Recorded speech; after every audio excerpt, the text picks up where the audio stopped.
Have you ever wondered why the wealthiest people seem to spend more money while their bank accounts only continue to grow? It feels like a contradiction that defies the basic math we were all taught as children. We were told that if you spend a dollar, that dollar's gone forever. But in the year 2026, the gap between the rich and the middle class is wider than ever because the rules of the game have changed.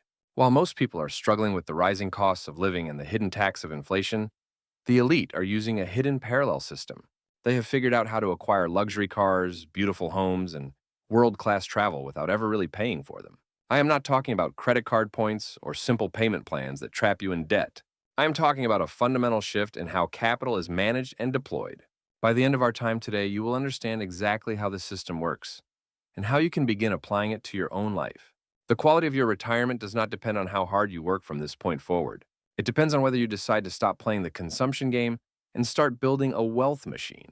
Think about the traditional way we buy things. If you want a car that costs $50,000, you work for months or years to save that amount. You take $50,000 of your hard-earned cash and hand it over to a dealership. The moment you drive away, that money is gone and the value of your asset begins to drop. You are now $50,000 poorer in terms of liquid capital. But the wealthy play a completely different game called the asset swap. Imagine if instead of spending that $50,000, you placed it into an investment that earns a steady return. In 2026, finding a reliable income stream that pays 8% annually is very achievable if you know where to look.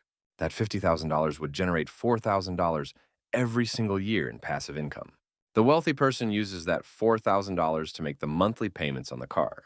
A few years later, the car is paid off, but the original $50,000 is still sitting in their account. In fact, with the power of compounding, that original investment has likely grown even larger. One person spent their capital and lost it, while the other used their capital to create a permanent stream of income. This is the first secret of the elite. Never kill the goose that lays the golden eggs. As we move deeper into 2026, we are seeing a massive shift in how people view their primary residence and their investments. Many people in their 50s and 60s feel like they are falling behind because they missed the early stages of the market boom. But the truth is that it is never too late to stop being a consumer and start being an owner. The second strategy used by the wealthy is what experts call borrowed leverage. In the past, we were taught that all debt is bad and should be avoided at all costs. However, the rich understand that there is a massive difference between consumer debt and asset-backed lending. If you have a portfolio of stocks or real estate worth $1 million, banks will practically beg you to borrow against it. They will offer you a line of credit at a much lower interest rate than any standard personal loan. While a credit card might charge you 25% interest, an asset-backed loan might only cost you 7 or 8%. If your portfolio is growing at 10% per year, you are effectively getting paid to borrow money. When a wealthy person wants to buy something expensive, they do not sell their stocks to get the cash. Selling stocks would trigger a massive capital gains tax bill, which could eat up 20% of their profit immediately. Instead, they take a loan against their portfolio. The stocks stay in their account and continue to grow, and the loan provides the cash they need. Because a loan is not considered income, they pay $0 in taxes on that money. They are using the bank's money to live a luxury lifestyle while their own wealth remains untouched and compounding. This sounds like magic to the average person, but it is simply basic financial engineering. The system is designed to reward those who own assets and penalize those who only own their labor. If you are relying solely on a paycheck or a fixed Social Security check, you are fighting an uphill battle against inflation. But when you own assets that appreciate, you are on the right side of the equation. The third pillar of this wealth system is business expense optimization. In 2026, the lines between personal life and professional life have blurred significantly. The wealthy understand that the tax code is written for business owners, not for employees. When you earn a salary, the government takes their cut before you ever see a dime of your paycheck. You are forced to pay for your life with after-tax dollars. But when you own a business, you can pay for many of your legitimate expenses before you pay taxes. A home office, a portion of your utilities, your technology, and even your travel can often be structured as business expenses. If you are in a 35% tax bracket, every dollar you spend through your business is effectively 35% cheaper. The government is essentially subsidizing your lifestyle because you are providing value to the economy as an owner. Even a small consulting business or a side project can unlock these massive tax advantages. It is about changing your legal status from a victim of the tax code to a partner with it. We must also look at the fourth strategy, which is equity conversion. Most Americans have a huge portion of their wealth locked inside the walls of their home. They take great pride in having a paid-off mortgage, and while that provides security, it is often an idle asset. Debt equity does not put food on the table or pay for medical bills. The wealthy look at their home equity as a dormant battery that needs to be plugged in. They use tools like a home equity line of credit to access that value without selling the home.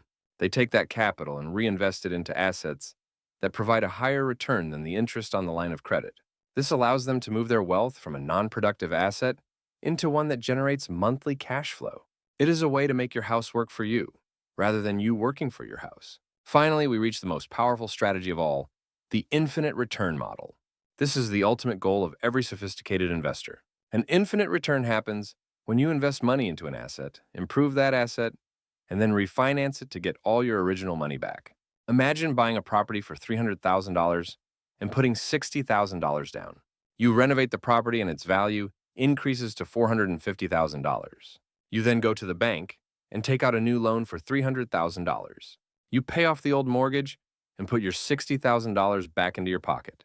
You now own a property that produces rent every month, but you have zero of your own money left in the deal. Your return is now infinite because you are making money on an investment of zero. You can then take that same $60,000 and repeat the process again and again. This is how small portfolios turn into massive empires in just a few years. It requires patience, education, and the courage to act when others are afraid. But why do so few people actually achieve this level of financial freedom? It is not because they are not smart enough or because they do not work hard enough. It is because we have been conditioned to seek instant gratification. We want the nice car today, so we spend our capital to get it. We want the fancy vacation now, so we drain our savings to pay for it. The wealthy understand the power of delayed gratification. They are willing to live modestly for a few years while they build their asset base. They know that once the machine is built, it will provide for them for the rest of their lives. They are building a legacy that can be passed down to their children and grandchildren. Most people are one job loss away from a total financial disaster. But the person with a diverse portfolio of income-producing assets sleeps soundly at night. They know that no matter what happens in the headlines or at the White House, their income is secure. Let us look at two different people to see how this plays out in the real world of 2026. First, consider David, who has worked in management for 30 years. David earns a very high salary of nearly $200,000 per year. He lives in a beautiful home, drives a new luxury SUV, and takes his family on expensive trips. But David pays for everything with his salary. Every time he buys something, his net worth takes a hit. He has very little saved for retirement because he is constantly upgrading his lifestyle to match his income. David is playing the consumption game, and he is losing. If David lost his job tomorrow, his entire lifestyle would collapse within 3 months. Now consider Rachel, who earns the exact same amount as David. Rachel spent the last 10 years focusing on building her asset base. She drove an older car and lived in a smaller home than she could afford. She took every extra dollar and invested it into rental properties and dividend-paying stocks. Today, Rachel's assets generate $100,000 per year in passive income. When Rachel wants a new car, she doesn't use her salary. She uses the income from her rental properties to cover the payment. When Rachel wants to travel, she uses the dividends from her stock portfolio. Rachel is playing the wealth game, and she has already won. She could stop working tomorrow, and her lifestyle would not change at all. In fact, her wealth would likely continue to grow even if she never earned another paycheck. The difference between David and Rachel is not their income. It is their understanding of how to use money as a tool rather than a trophy. Every dollar that passes through your hands has a choice to make. It can be spent on a temporary pleasure that disappears tomorrow, or it can be invested into an asset that will pay you for the next 40 years. In 2026, the cost of making the wrong choice is higher than it has ever been. Inflation is a silent thief that steals the value of your labor every single day. If you are just saving cash in a traditional bank account, you are losing purchasing power. You must move your wealth into assets that are tethered to reality. Real estate, productive businesses, and ownership in great companies are the only true hedges against a falling currency. The strategies we discussed today are not reserved for the top 1% of the population. They are available to anyone who is willing to learn the rules and apply them with discipline. You do not need $1 million to start. You just need to start with the intention of becoming an owner. Start by looking at your monthly expenses and asking yourself how you can turn them into assets. Instead of paying rent, can you buy a small multifamily property and live in one unit? Instead of buying a car with a loan, can you save up enough to buy an income-producing asset first? The road to financial independence is paved with small, consistent decisions. It is about realizing that your time is your most valuable resource. When you work for money, you are trading your limited time for a shrinking currency. But when your money works for you, You are reclaiming your time and your freedom. Ngi hu hong paila, ketukvis kim tien, malaket tukvik bansuk laojong, jelai tien. It is the moment when you finally step off the treadmill and start living on your own terms. The global economy is changing rapidly, and the old advice of just working hard is no longer enough.